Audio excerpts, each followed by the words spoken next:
Item ಯಾವುದೇ ಇರಲಿ try ಮಾಡಿ ಆಚಿ ಚಿಕನ್ ಮಸಾಲಾ. ಪ್ರಧಾನಿ ಮೋದಿ ಇಟಲಿ ಪ್ರವಾಸ ವಿಪಕ್ಷಗಳ ಕಣ್ಣು ಕುಕ್ಕೋ ಹಾಗೆ ಮಾಡಿದೆ. ಇಟಲಿ ಪ್ರಧಾನಿ ಮೆಲೋನಿಗೆ ಮೋದಿ ಮೆಲೋಡಿ ಗಿಫ್ಟ್ ಕೊಟ್ಟಿದ್ದಕ್ಕೆ ರಾಹುಲ್ ಗಾಂಧಿ ಅಂತೂ ಕೌಂಟರ್ ಮೇಲೆ ಕೌಂಟರ್ ಕೊಟ್ಟಿದ್ದಾರೆ. 1,000 ಕೋಟಿ ಮೌಲ್ಯದ ವಿಮಾನದಲ್ಲಿ ಮೋದಿ ಪ್ರವಾಸ ಮಾಡಿದ್ದಾರೆ ಅಂತ ಹೊಸ ಬಾಂಬ್ ಸಿಡಿಸಿದ್ದಾರೆ. ಇಟಲಿಯ ರೋಮ್ನಲ್ಲಿ ಮೆಲೋನಿ ಜೊತೆ ಮೋದಿ ರೌಂಡ್ಸ್. ಮೆಲೋನಿಗೆ ಮೋದಿ ಮೆಲೋಡಿ ಗಿಫ್ಟ್, ವಿಪಕ್ಷಗಳ ಟೀಕೆ. 5 ದೇಶಗಳ ಪ್ರವಾಸ ಕೈಗೊಂಡಿದ್ದ ಪ್ರಧಾನಿ ನರೇಂದ್ರ ಮೋದಿ ಇಟಲಿ ಪ್ರವಾಸ ಮುಗಿಸಿ ವಾಪಸ್ ಬಂದಿದ್ದಾರೆ.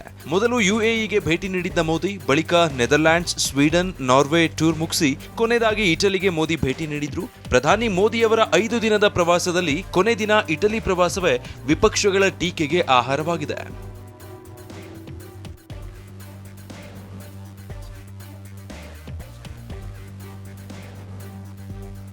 ಸಾಮಾಜಿಕ ಜಾಲತಾಣದಲ್ಲಿ ಮೋದಿ ಜೊತೆಗಿನ ಫೋಟೋಗಳನ್ನು ಹಂಚಿಕೊಂಡಿದ್ದ Meloni welcome to Rome my friend ಎಂದು ಬರೆದುಕೊಂಡಿದ್ರು.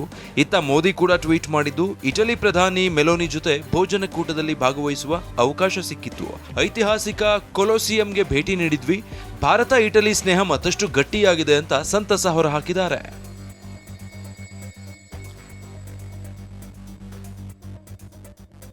ಈ ನಡುವೆ ಪ್ರಧಾನಿ ಮೋದಿ ಇಟಲಿ ಪ್ರಧಾನಿ ಮೆಲೋನಿಗೆ ಭಾರತದ ಮೆಲೋಡಿ ಚಾಕ್ಲೇಟ್ ಪ್ಯಾಕೆಟ್ ಗಿಫ್ಟ್ ಕೊಟ್ಟಿದ್ದಾರೆ. ಇದೇ ವಿಡಿಯೋ ಸಾಮಾಜಿಕ ಜಾಲತಾಣದಲ್ಲಿ ಹಂಚಿಕೊಂಡಿರುವ ಮೆಲೋನಿ ಮೋದಿಗೆ ಧನ್ಯವಾದ ತಿಳಿಸಿದ್ದಾರೆ. Prime Minister Modi brought us a gift, a very very good toffee. Melody.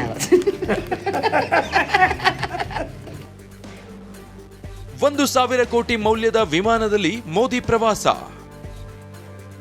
ಭಾರತದ ಜನರಿಗೆ ಇದು ಅಪಮಾನ ಎಂದ ರಾಹುಲ್ ಗಾಂಧಿ. ಮೆಲೋನಿಗೆ ಮೋದಿ ಮೆಲೋಡಿ ಕೊಟ್ಟ ವಿಡಿಯೋ ಬಂದಿದ್ದೇ ತಡ ವಿಪಕ್ಷಗಳ ಕಣ್ಣು ಕೆಂಪಾಗಿದೆ. ಮೋದಿ ವಿರುದ್ಧ ಕೆಂಡ ಕಾರಿರುವ ವಿರೋಧ ಪಕ್ಷದ ನಾಯಕ ರಾಹುಲ್ ಗಾಂಧಿ, ನಮ್ಮ ಪ್ರಧಾನಿಗಳು ಚಿನ್ನ ಖರೀದಿಸಬೇಡಿ, ವಿದೇಶ ಪ್ರವಾಸ ಬೇಡ ಅಂತಾರೆ. ಆದ್ರೆ ಅವರೇ 1,000 ಕೋಟಿ ಮೌಲ್ಯದ ವಿಮಾನದಲ್ಲಿ ಇಟಲಿಗೆ ತೆರಳಿದ್ದಾರೆ. ಅಲ್ಲಿ ಮೆಲೋನಿಗೆ ಮೆಲೋಡಿ ಮಿಠಾಯಿ ನೀಡಿದ್ದಾರೆ ಅಂತ ವ್ಯಂಗ್ಯವಾಡಿದ್ದಾರೆ. हिंदुस्तान में आर्थिक तूफान आ रहा है.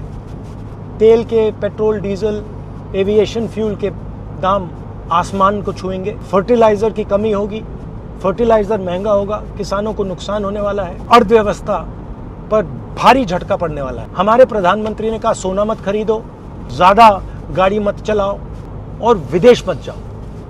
और फिर विदेश जाकर हजारों करोड़ रुपए के जहाज में विदेश जाकर उधर वो इटली के प्रधानमंत्री मेलोनी को मेलोडी टॉफी खिला रहे हैं. This is an insult to the people of India. This reel that the Prime Minister has made is an insult to the people of India and what they're suffering.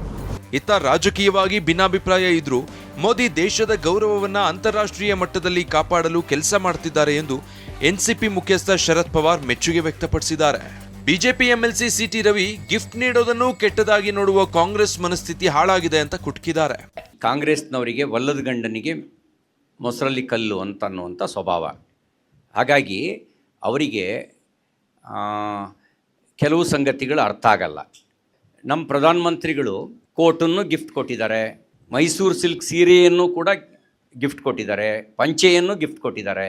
ಹಾಗಾಗಿ ಇವೆಲ್ಲವೂ ವಿವಾದವನ್ನಾಗಿ ನೋಡುವಂಥದ್ದು ಅವರ ಒಂದು ಕೆಟ್ಟ ಮಾನಸಿಕತೆಯನ್ನು ತೋರಿಸುತ್ತೆ, ಅವರಿಗಿರುವಂಥ ಒಂದು ಕೆಟ್ಟ ಮಾನಸಿಕತೆ.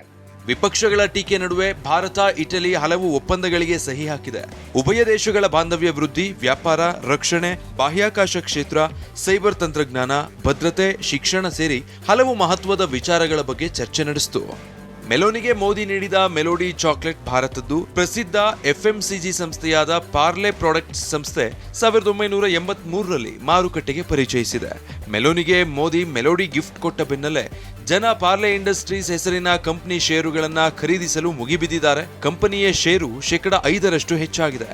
ಇಟಲಿಯ ಮೊದಲ ಮಹಿಳಾ ಪ್ರಧಾನಿಯಾಗಿರುವ ಜಾರ್ಜಿಯಾ ಮೆಲೋನಿ ಅವರ ವೈಯಕ್ತಿಕ ಜೀವನ ಸಾಕಷ್ಟು ಏಳು ಬೀಳುಗಳು, ಸಂಘರ್ಷಗಳು ಮತ್ತು ರೋಚಕ ತಿರುವುಗಳಿಂದ ಕೂಡಿದೆ. ಮೆಲೋನಿ ಮದುವೆ ಆಗಿದ್ರು ಇಟಲಿಯ ಪ್ರಸಿದ್ಧ ಪತ್ರಕರ್ತನ ಜೊತೆ 10 ವರ್ಷಕ್ಕೂ ಹೆಚ್ಚು ಕಾಲ ಲಿವ್ ಇನ್ ರಿಲೇಶನ್ಶಿಪ್ ನಲ್ಲಿದ್ರು. ಸದ್ಯ 2023ರಲ್ಲಿ ಇವರ ಸಂಬಂಧಕ್ಕೆ ಬ್ರೇಕಪ್ ಹೇಳಿದ್ದಾರೆ. ಒಬ್ಬಂಟಿಯಾಗಿ ಮಗಳನ್ನ ಪೋಷಣೆ ಮಾಡ್ತಿದ್ದಾರೆ. ಜಾಗತಿಕ ಮಟ್ಟದಲ್ಲಿ ಖ್ಯಾತಿ ಗಳಿಸಿದ್ದಾರೆ. Bureau report, TV9.